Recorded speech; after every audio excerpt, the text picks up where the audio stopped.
In 5, 4, 3, gravitas. Better Call Saul is the definition of a slow burn. You know how when you go camping and you set up a fire and the fire is all dying down and it's got those coals burning, and then all of a sudden everyone gathers around the fire and all they do is just stare at it. And you know it's gonna be a while until all those coals finally die down, but for some reason your eyes are locked in on that fire. That's what watching Better Call Saul was like for me. It's got nice little embers burning in the fire, and then all of a sudden, if you dump more plot wood into the fire, it's going to be immediately engulfed in flames. Everything is set up so well, and it takes its time so that when the important things happen and the big things happen, they hit even harder and faster and right to the gut. There are some points where you're just waiting for those moments to happen and you see it all building up and you're wondering, what is that moment gonna be? And then it hits and it's so perfect. This is going to be a review of the first 4 seasons of Better Call Saul, which I just finished. I was going to do 1 to 3, but somehow I'm not very surprised. I just kind of ended up watching the 4th season and I didn't even realize that it was almost done. So I had to finish it and do all 4 seasons in one review. I was going to stop at season 3 because it definitely wraps up one storyline in the first 3 seasons, and that is the storyline between Saul and his brother. This is one of those things that just builds up and builds up until those final moments hit, and it hits you very hard. And sometimes it just feels like these scenes are repeating, but they need to happen multiple times so that when the ending hits, you feel it more. The scene that happened over and over with Saul and his brother was the conversations they had about Saul saying sorry to his brother, saying, hey, I'm gonna change, hey, this is the last time.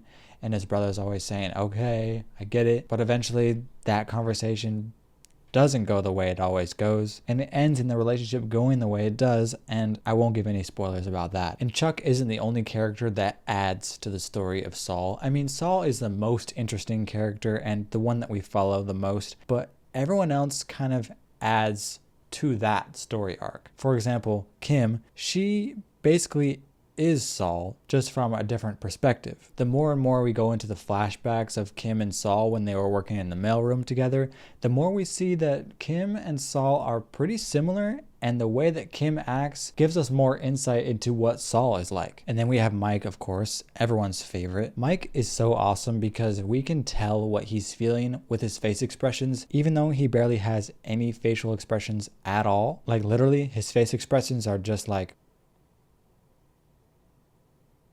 and that's it. There's not a lot of movement in his face, except for those moments when he's actually genuinely having a good time. Like when he got to do the concrete for the service group, he had a little smile on his face, which was pretty fun. But he definitely packs a punch in his acting, even when it's really subtle. And then we have to talk about Ignacio's storyline as well. I've seen Breaking Bad, and my wife, who I've been watching Better Call Saul with, she hasn't seen Breaking Bad yet. So some of these things that are coming up, me seeing Breaking Bad, I know where they're leading and she doesn't, but either way, it's fun watching it because it doesn't all unfold in the way that you think. For example, Ignacio is wanting to kill one of the main characters who we know is going to end up in Breaking Bad later. So it's like, why are we following this story even though we know he's going to survive? And then just the way it ends up, you're like, oh, that's how it connects. It's perfect. And Gus Fring in this movie, he is intense. He's the perfect villain because he's so straight-faced and so genuine to everyone,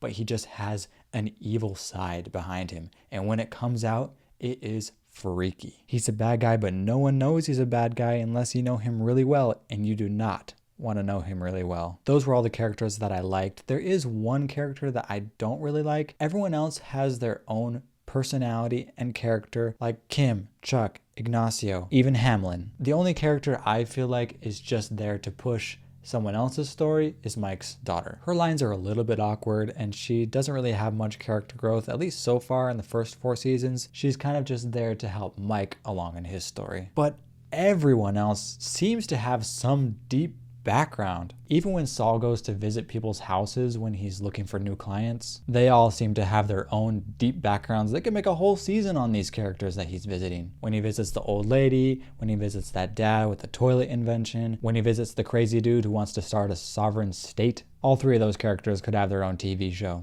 or at least full-length episode. One more thing about the pacing of the show, each season ends at a turning point. All 4 seasons so far, there's a turning point in the character of Saul that pushes you to the next season. And I love seeing the way that Saul is subtly changing as a person, subtly adding things to his character that will eventually turn him into the Better Call Saul that we know from Breaking Bad. And also, how did they make everyone look younger than they were from Breaking Bad? Everyone is just perfectly matched, dressed, makeup, I don't know, but they all look younger than they should be. I'm excited to watch the last 2 seasons. Don't put any spoilers for me in the comments, please. And let me know what you think of Better Call Saul. Subscribe. I've got a bolt.